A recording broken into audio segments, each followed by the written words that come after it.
Today, on All Things LARP, we discuss costuming. Oh, first off, let me just say thanks to the people who sent me messages last time with ideas and suggestions on enhancing the video. We did get a little bit better lighting in here, though I do think I need a little bit more. And I did have to work on a script a little bit. And of course, the last video was in portrait, and that was a horrible mistake. But alright, let's get to the point at hand. I originally planned to do a video on the fundamentals and the basics of sword and board fighting, simple tactics, things of that nature. But then last night I was asked about costuming and the enhancement of costuming. So costuming is something I'm actually pretty passionate about. Let me just adjust this just a little bit to put my fingers over the camera. That was cool. There we go. Costuming is actually something I'm pretty passionate about, and I never used to be. And something's kind of changed over the years, and now it's kind of a big deal to me. So, first off, let's start right off the bat with basic novice beginning costuming. So, when you first start, and this is something I tell a lot of newer players. I've done a lot of mentoring of newer players recently for one of the games I work at, and I'd say I probably mentored 20 to 25 new people over just the last year alone. So I would say, I would tell them the first thing to start with.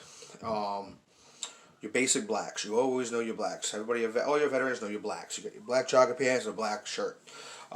When I first started, I was wearing the black jogging pants, black boots, and a very cheap medieval swordsman shirt, basic, will tie in the front, cuffed on the wrist, and it was very basic. And then I just threw a blue tunic, a blue cloak over it, and it worked for when I started. When you first start costuming, do not go completely out of your way. I will repeat this, and I know a few people did not listen to me, and there's a reason behind this. You may not like to LARP. I mean, that's crazy, but you may not enjoy it, and you just realize you just spent $200 or $300 on a costume that you do not enjoy, or you decided to go a route. You wanted to play this character the way it is, and then you started to see things at the LARP you were at. You're like, oh, look at that cloak. That would look really good. But then I'd have to replace this. Uh-oh. Now you have a $70, $75, $80 piece of fabric, but you want that color. Or you want to play that. Or maybe you don't want to play a rogue now. You want to play a wizard. Or you're doing this and doing that. You want to change it up.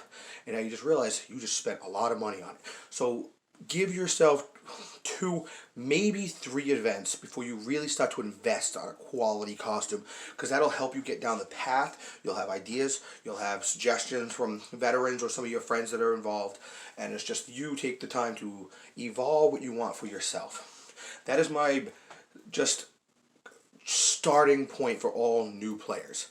Start small and grow. So now the question I got was about enhancing their characters. Now, this player who asked me was somebody started playing about a little over a year and a half ago. I was there for his first LARP. We developed a close friendship. He's a good kid, and but him and his friends have very basic, and they went the smart route. What I consider the smart route, excuse me, and they went very basic. And now as they've learned to just, their love for LARP has really grown, and I love to see it. But as they see that, they start to feel maybe their gear is not up to snuff, so they want to enhance it, but they're not really sure how to do that. So I would put that into 3 categories. This is 5. This is 3. Fantastic. 3 categories. All right. First category is your character, the character that you're trying to portray, or how you're trying to portray them. 2, practicality. Is the costume practical? And 3 is the most important. What about what you want? Okay. First off, let's start with the character themselves. There's always the tropes. Your purist, those who say if you're a warrior, you need warrior clothing, and you need, I'm going to get some streaks across my face, and I'm going to be gruff, and I'm going to wear armor, and I'm going to have a big sword and shield, and I'm going to, and that got a little bit too much, didn't it? But saying, do you have to? No. No, you do not. You can be in a cloak and sort of go Gandalf the Grey, baby, and bust out a cloak with like a half staff and a freaking long sword and just start cleaving. And whoa, I would never thought that guy is a fighter. Yeah, why? Threw off your opponent. Okay, so now you start with that, and you can really change it up any way you want. You add from your blacks and you mix it up any way you want. tropes are not necessary. A fighter doesn't have to be a certain way. A rogue does not. And I heard this one a lot, especially in the last couple weeks. They want to play a rogue. I'm gonna need some dark clothes. I'm gonna need a hood. I'm gonna need some black armor. Do you though? Why? The best rogues I've ever known, you could not tell were a rogue. One of them was a chef. One of them was a mage, and you're like, that mage. It's a cleric or something good. The guy starts shanking you, starts picking locks. You're like, what are you doing? They're a rogue. They're a thievish style character. You never saw that coming. So that's more. So it's really just how your character you want to portray it. Take a small piece, add to it, and then maybe 2 events later, you're like, I don't know if this really works for what I'm trying to do. And you can just throw it aside and find yourself something else. I had a really nice pair of leather gloves that I liked for my character, and after wearing it for a while, I didn't need it. I realized it was a little too much. It was over there, and not only that, they were very uncomfortable, and that's going to break into what I said of practicality. These gloves were sweaty. They were warm. I do not like wearing gloves. There's that feeling of gloves I'm not a big fan of. I'll get him in 1 second, baby. My son is now talking through the door. So, what was it? Practicality. So you think to yourself, can you wear this? You could be a little honest with yourself. How do you feel about wearing this all the time? I can wear plate mail shoulders and chainmail. Not everyone can walk around and do that all the time. So you have to think to yourself, can you do that? Do you want to be a fighter wearing plate mail and a helmet? It gets hot. It gets strenuous. I'll tell you from wearing large pauldrons with shoulder breakers on them that it starts to get stress on your traps, on your deltoids. You feel that after a while. You got to be practical and honest with yourself. It gets warm in gear. Can you handle that heat stress? Or in the opposite direction, on certain times it gets cold. Can you handle that are your clothing able to help you during those cold months? Can you do that? So it's important to be practical with your clothing. Now I know this one from many. My wife is the master of this. She'll see a beautiful dress and she's like, that would look great for my character and I would love it. And I go, that's fine, but you have to remember you're walking through the woods. It gets wet, it gets slimy, it gets gross, and a lot of these times these dresses are dragged through the mud. She loves it. She loves wearing it, but is it practical for what you're doing? So. But that dress gets messed up, gets disgusted, you can clean it. That now bleeds into the third most important part of enhancing yourself. And this is the most important part. You do you. You are going to get suggestions. You're going to say somebody, that doesn't look really, yeah, but I enjoy it. Okay? But I like to wear it. This character is for me. You go to LARP for yourself to have fun, to enjoy the game, to do the things you want to do in your game. Your friend, a staff member, a vet who's like, you shouldn't be doing that. That person is not running your fun. That person is, the only person running your fun is yourself. Okay? So that is vital for people to understand. You don't have to set yourself up and dress yourself any way, for any style, unless you like it. If you feel uncomfortable, like if this is hot, sweaty, but somebody says it looks really good because I'm a dwarf, I gotta wear it. No, you know what? Get it out of here. Get it out of here. I don't want to wear that. It's hot. It doesn't fit for what I want to do. Maybe I want to wear a blue cloak. A blue cloak with a red thing. It'll look a little strange. It will clash. You know what? But that's what I want. If I want to look completely eclectic with different colors, big wizard hat with a plate mail and some yellow boots, I'll do it. My character is eclectic. I'm crazy. Right? That's what I want to do. And that's how I feel comfortable playing. That is what I feel comfortable for myself. Need to do what you need to do for yourself. You want to add some marks on your face. You want to add makeup, there's some mechanics, obviously. You can't just walk around with Elfies if you're not an elf. Okay, that's a little shy. You can get away with that. But, for costuming, it really is how you feel about it.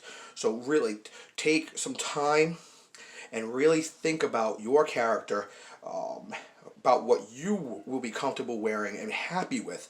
You need to be happy in your costume. And is it practical to wear it for yourself? Alright? There are certain clothes, I'm a big guy. Okay, look at this.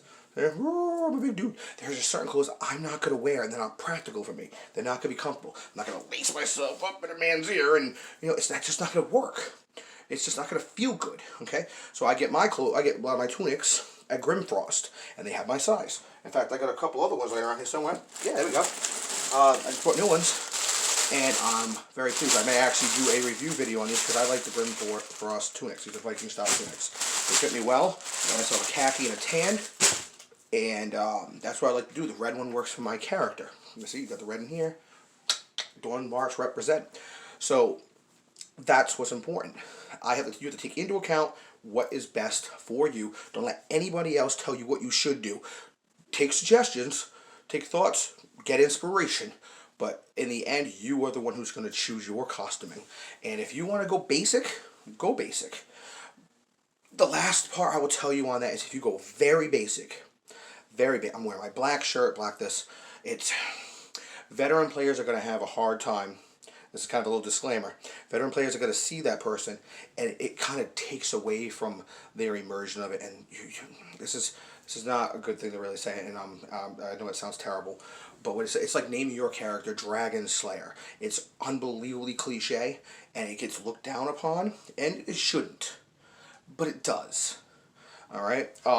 So just saying to take a little bit of time and really think, if you want to enhance your character through your costuming, take the time to really think about it, of your character, how they would wear it. Is if they're a woodsy character, would they put some leaves in there? If they're a roguish character, would they try to mix up so you can't tell they're a rogue, or do they want to look like a rogue to put up something out there? Like, enhance your character, and then does it work for you? Is it practical? And how you feel about it? Because in the end, it is completely about your happiness and how you play. I'm sure I have a lot more when it comes to costuming, and we're already up to going on 11, 12 minutes, and I don't want to just overflow it the first time. I might follow up on this later with some more in-depth view, but this is what the basics I would say for starting as a novice or a brand new player into some intermediate level. When you get to expert, you can start doing some use prosthetics and everything else like that, but that's a whole different other story.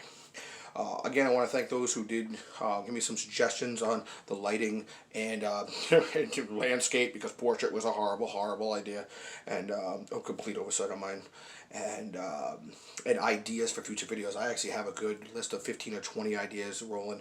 I do want to get the basics of sword and board out. I've had a few people ask me for that, since I really work training a lot of fighters, or those learning to fight anyway. And I will just say this, and I should have said this last video, and it's something I tell every single new player when they ask me about LARPing and how they feel nervous, how they're going to get involved. And this is kind of going to be my thing when it comes to LARPing. And I'm not going to explain it, not right now anyway. And I just want you to really think about this. When it comes to LARPing, if you want to be involved, you got to get involved. That's really the entire thing. So hopefully I'll see you guys again soon. Hoping to do a video maybe twice a week. Reviews. Once games start kicking back in, I'm going to start going to games I haven't been before, and I'll start putting out some reviews on there. Maybe I'll do some traveling. I love to drive around 5 or 6 days west, I don't know. And we'll see where we'll go for there. Alright. Thank you. No, I'm good.